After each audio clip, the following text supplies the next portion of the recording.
So hey guys and welcome to another video of my channel. और आज का video होने वाला है top 10 super hero fusions in Marvel universe. यानी कि मार्वल की मूवीज में या फिर शोज में या फिर कॉमिक बुक के पन्नों में जब जब भी मार्वल के सुपर हीरोज ने अपनी पावर्स को कंबाइन किया और हमें दो या फिर उससे भी ज्यादा सुपर हीरोज के फ्यूजन्स देखने को मिले। जैसे कि मार्वल के सिनेमैटिक यूनिवर्स का वर्दी कैप्टन अमेरिका जिसने थॉर के हैमर को उठा के थॉर की पावर्स ले ली थी, या फिर हम बात करेंगे वेनम पूल की, एक ऐसा डेडपूल जिसे वेनम ने पजेस किया था। और भी क्रेजी कैरेक्टर है जिनको हम पावर्स के बेसिस पे रैंक करेंगे। और हाँ, साथ ही साथ मुझे कमेंट में ये बताना मत भूलना कि इनमें से आपका फेवरेट कौन सा था। तो बिना किसी देरी के चलिए वीडियो को शुरू करते हैं। Can I be your superhero? Superhero.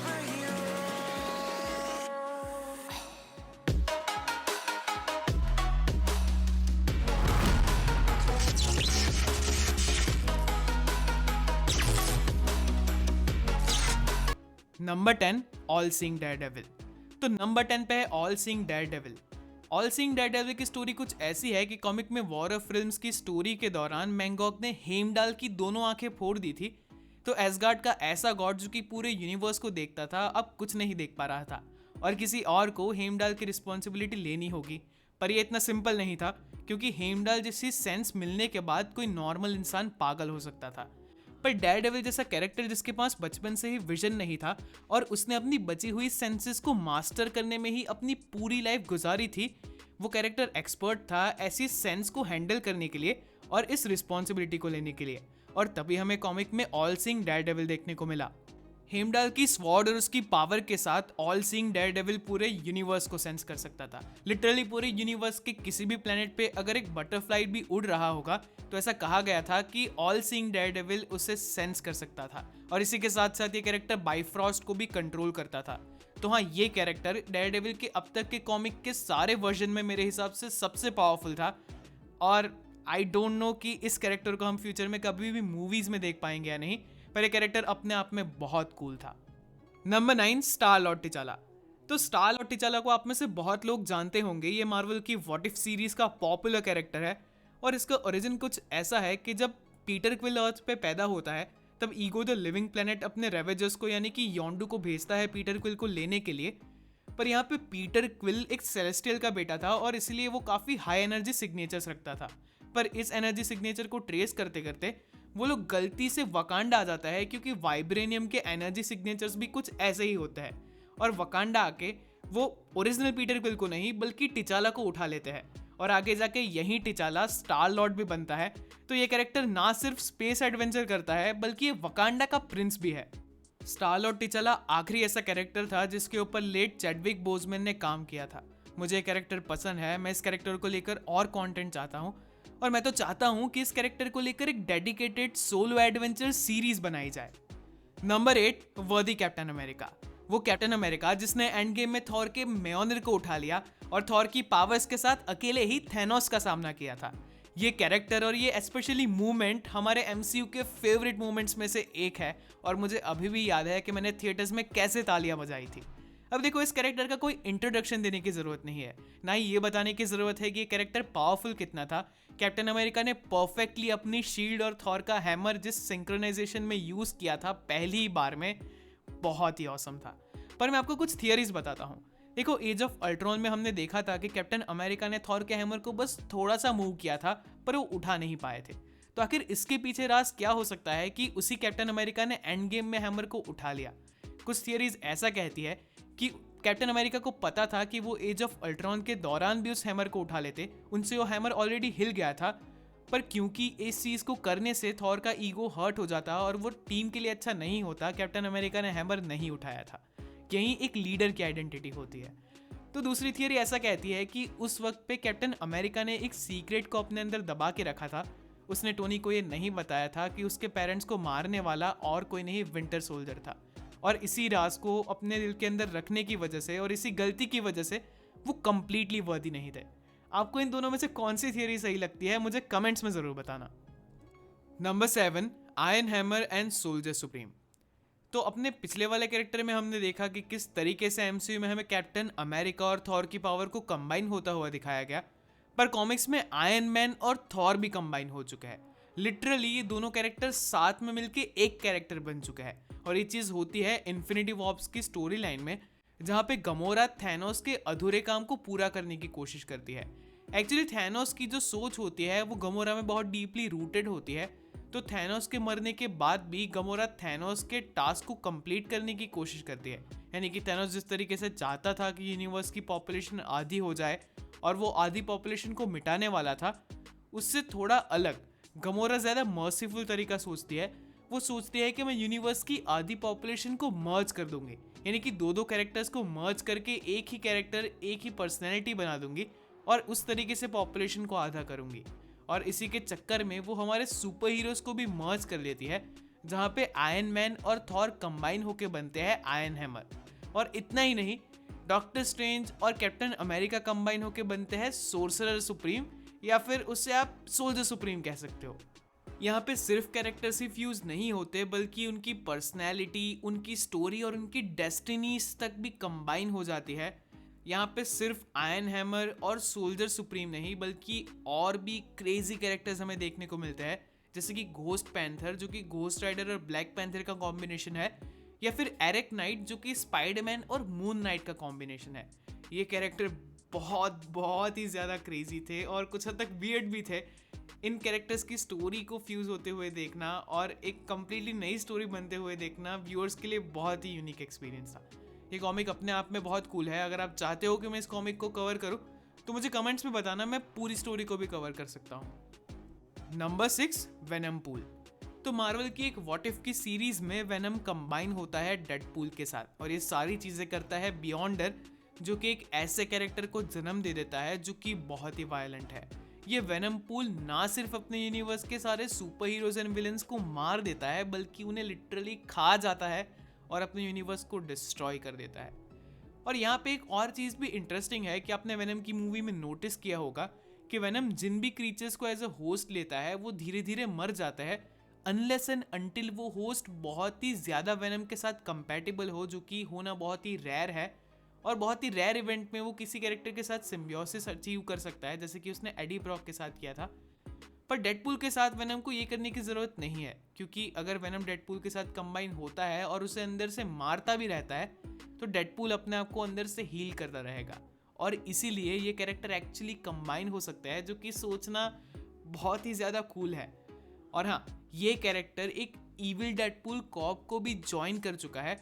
तो डेडपूल वर्सेस वुल्वरीन मूवी में हमें डेडपूल कॉप्स दिखा दी गई है।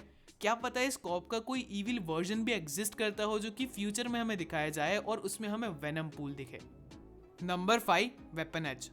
तो वैसे तो कॉमिक बुक में वुल्वरीन और हल्क जाने जाता है अपनी राइवलरी के लिए। ये कैरेक्टर कहीं बार एक दूसरे से भिड़ चुके हैं, जिस चीज़ को हमें डेडपूल एंड वुल्वरीन मूवी में भी दिखाया गया, जहाँ पे हमें आइकॉनिक वुल्वरीन और हल्क की फाइट दिखाई गई।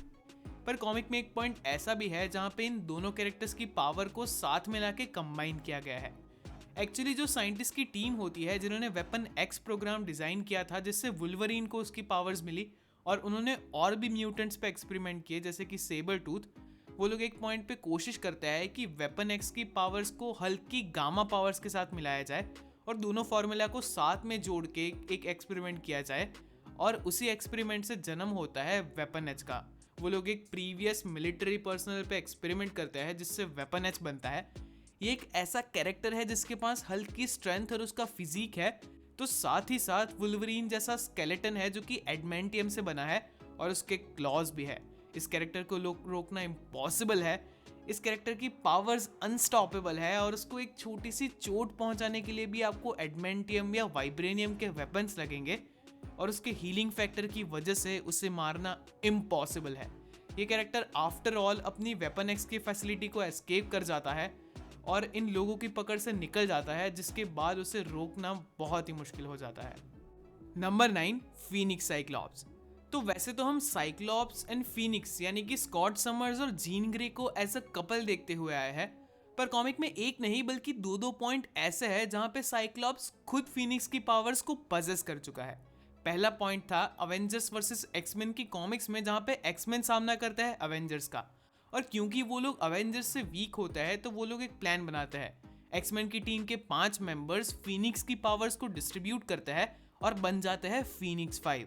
इसमें होते हैं कोलोसस, मैजिक, नेमोर, एमा फ्रॉस्ट और खुद साइक्लॉप्स। और जैसे धीरे धीरे बाकी के चारों कैरेक्टर्स हारते हैं, उनकी पावर्स भी आखिरी बचे हुए कैरेक्टर में आ जाती है जो कि साइक्लॉप्स होता है। तो साइक्लॉप्स का एक ऐसा वर्जन जिसके पास पूरी फीनिक्स की पावर्स थी। इस कैरेक्टर के पावर लेवल्स बियॉन्ड ओमेगा चले जाते हैं। और दूसरी बार साइक्लॉप्स ने फीनिक्स की पावर्स तब ली थी जब वो सीक्रेट वॉर्स की कॉमिक्स में बैटल वर्ल्ड पे गया था।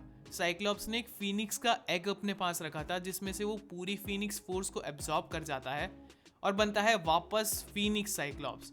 और ये फीनिक्स साइक्लॉप्स डॉक्टर डूम के साथ फाइट करता है। हालांकि डॉक्टर डूम इस कैरेक्टर को हरा देते हैं, पर फीनिक्स साइक्लॉप्स के पावर लेवल्स इन्फिनिटी स्टोन से कम नहीं थे। और हाँ, इस कैरेक्टर की डॉक्टर डूम के साथ फाइट उस कॉमिक के आइकॉनिक मोमेंट्स में से एक था। तो मार्वल की दो बहुत ही ज्यादा आइकॉनिक कॉमिक्स जो कि थी Avengers versus X-Men and Secret Wars, इन दोनों कॉमिक्स में साइक्लॉप्स फीनिक्स फोर्स की पावर को एब्जॉर्ब कर चुका है।